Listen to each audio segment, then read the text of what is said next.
call me fuego. 93 like me, fire in the sheets, spending summers on the sea. It's okay though, she know way home. Better feel life on a day. Nothing to write home about. Even Los Leones just about reachable from this plane. If you want a long jump, Chumacera is going to be a little bit tricky. You're probably going to want to grab some vehicles towards Picado, if not beyond that. But otherwise, most teams should be relatively chill. The Ancients and Ding may have a minor disagreement over Impala. They're going to see each other shortly, and it'll be interesting to see who lands where. Cruz del Valle also has Big Boss Life versus Mutiny. We're going to keep an eye on these drop spots. Dingo moving into Impala. The Ancients appear to be going around. They've got vehicles. That's fine, which means this is going to be the fight. This is Mutiny. That is Big Boss Life. And this town ain't big enough for the both of us. Code Marco Uxik right next to each other.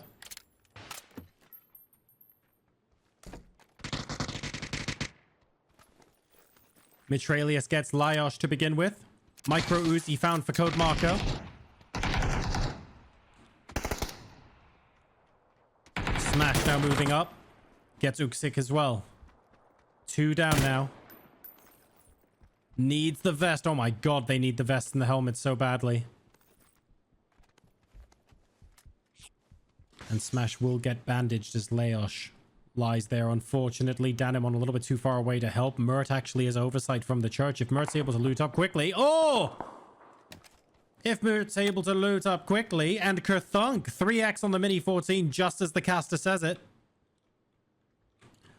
Massively brutal there. Oh no, and it's Granular, the last player standing. From downtown. Alia is looking towards Batulans. He knows he's in the middle of Power Grid, so Alia could be the one playing spoiler here. Lou on the other side gets Melman. This is first blood to Virtus Pro.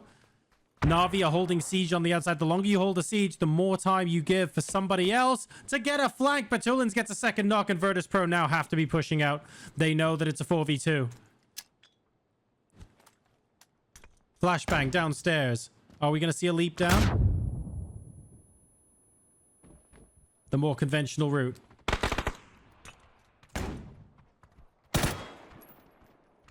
On the left.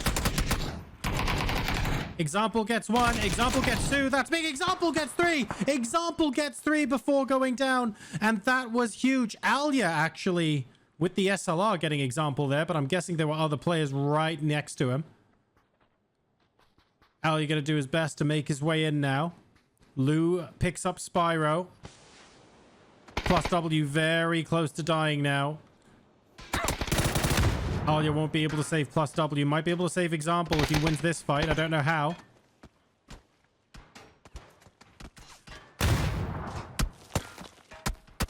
And this is going from bad to worse for Navi. Although I have to say, Example carried the team on his back for a couple of seconds there. Got all of the knocks. Otherwise, it would have just been a clean sweep, frankly, by Virtus Pro onto Navi. This is only the 6-minute mark. Unbelievable. He gets 2. Alia showing he can play with the best of them. Navi are turning this around. I don't know how, but they are. Spyro, the last remaining member for VP.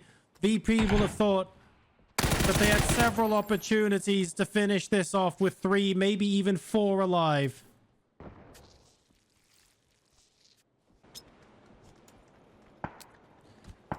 This is interesting. They know that She Created has a flank position, but they want to use flashes to push up to these guys here. So just a non-stop flash. Beamy getting beamed down himself, unfortunately. Oh, no. This is bad for Vashku. Trades out. Lyron down. Vashku down and out, though. Tenderloss within the smoke. Lyron down. T-Bone down on top as well. This isn't good. Where's Paige? Oh, Paige is nowhere close. Page is hunting for She Created, but Quetpa comes in. He just wants to deny the point at this rate. But no, She Created gets it anyway. Says, don't you dare waste your ammo. I'm here to take it, mate. Yoink. And Auglis take out Heroic for the southern side of the circle. It means, by the way, that all 4 of them are alive and they've got 7 kills in this game. That's a big, big total for them. We need Pull Up and Redline to move so that Mitrailleus can be safe on the edge, basically. Hard shift to the 4 o'clock this next circle. Ding are going to be very happy. It does mean that Quetpa and Auglis are going to have to push into them for phase 5. They could go in directly, but there's just so much open field here. I feel like this fight has to be resolved. Priel goes prone, but is still visible to Quetpa. Could still get shot under the car. Unactive trying to cover, gets shot for his efforts, but it looks like his teammate will be able to get revived. And Quetpa now opting to reposition. They have vehicles. Let's see where they send it in. She Created is going for the aggressive approach. There's no one in that shack. But there is a Senya. And that Senya is very, very far this way. Ding now leading his team to maximum damage done as Auglis try and get in. Instead, they've got the shack, and Ding are now the ones who can potentially aggress in on this. All right.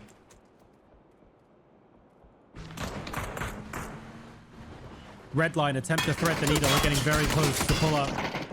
Close enough that Lucarux will go down. Hollow has got that AUG, so that level 3 gear earlier seems to come in handy.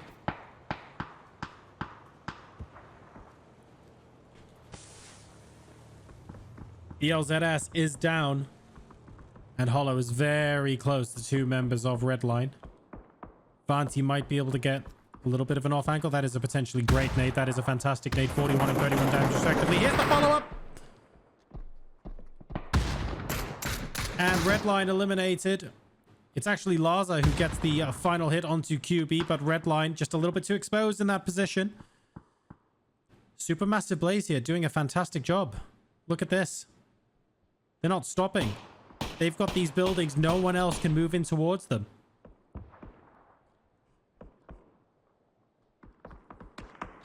Dies is down, which means we are now into the top 8. Jing still somehow alive. There are so many teams that would have just gone down as solos by now. BBL are no longer in the game, for example, but Jing somehow holding on for dear life. That grenade will be short. Second one better, but no damage, I don't think. Salik is down around the rock. If we've got a third grenade aiming for I think they believe, maybe Xiong believes that one person is pushing for a flank, but that's not the case at the moment. Instinct should be able to get Salik up. Ubah's going to try for a little bit of a different angle. This could be good. This could be very good. It is. Instinct goes down. Oh, Daboom as well. Oh my gosh. And the personal red zone means that Digital Athletics eliminate Exhalation, and they're up to 10 kills with all 4 of them alive. Ubah with 6 personally, by the way. Absolutely fantastic stuff. Which means, unfortunately for Jing, he's next. Jing is stuck in the middle and probably shouldn't move right now. Fendalos finally goes down, which means Auglis are out as well in the top 7. And Supermassive Blaze being very, very happy. Ding also have the entirety of the southern side of the circle at their disposal.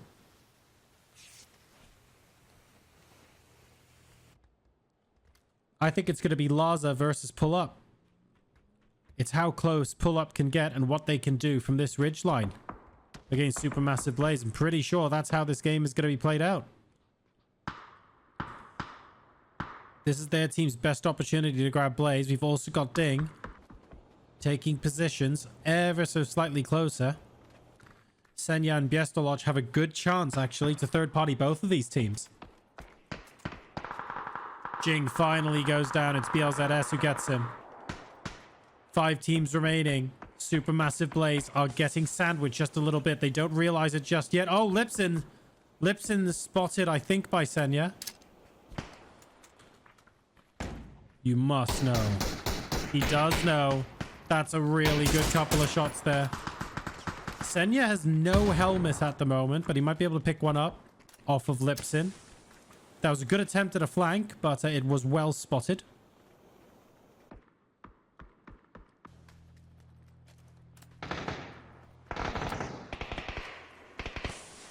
And here we go. The aggressive push up towards Blaze.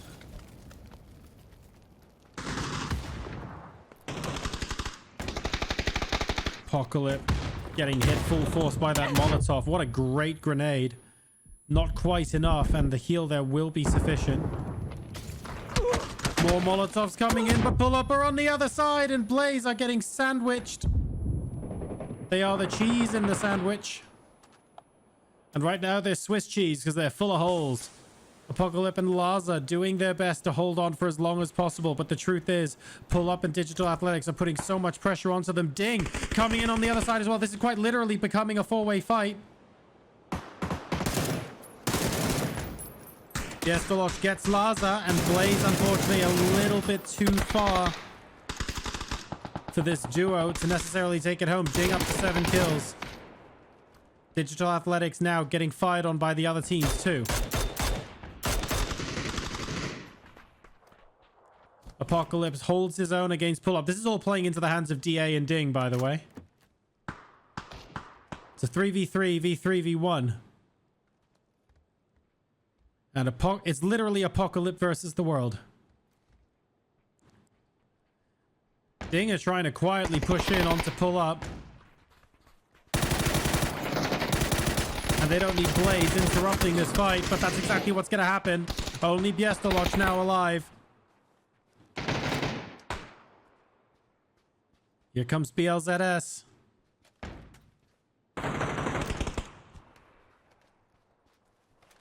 Blaze still alive on the southern tip. He almost gets Biestoloch, but not quite. Biestoloch now on a sliver of health.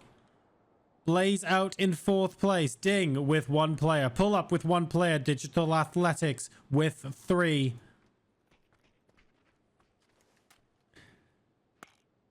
They are absolutely the front runners now in this game. You just want to get position and see how many people wriggle out of the woodwork. BLZS so close to the middle of the circle. He doesn't have to move for a while, but Biestoloch is in trouble.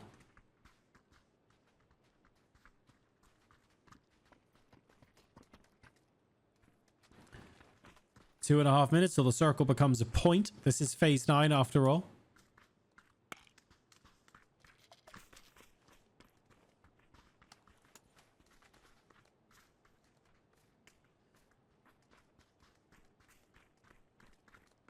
They're trying to work out who's going to come out from the junkyard combat. Who's going to blink first? If no one does anything, it has to be Biestoloch. There's no choice.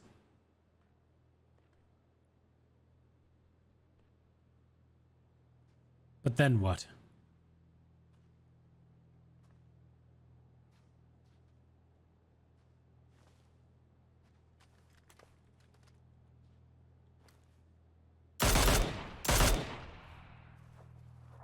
BreadPit getting fired on. Oh, 18 tick damage per second. Wouldn't want to be ya. And that's Pull Up out of it as well. Digital Athletics, ladies and gentlemen, with 14 kills. We'll take home the chicken dinner here in game number 3. Pull Up in 2nd place with 6 kills, and Ding with a very credible 9 kills in 3rd place. Well done to them.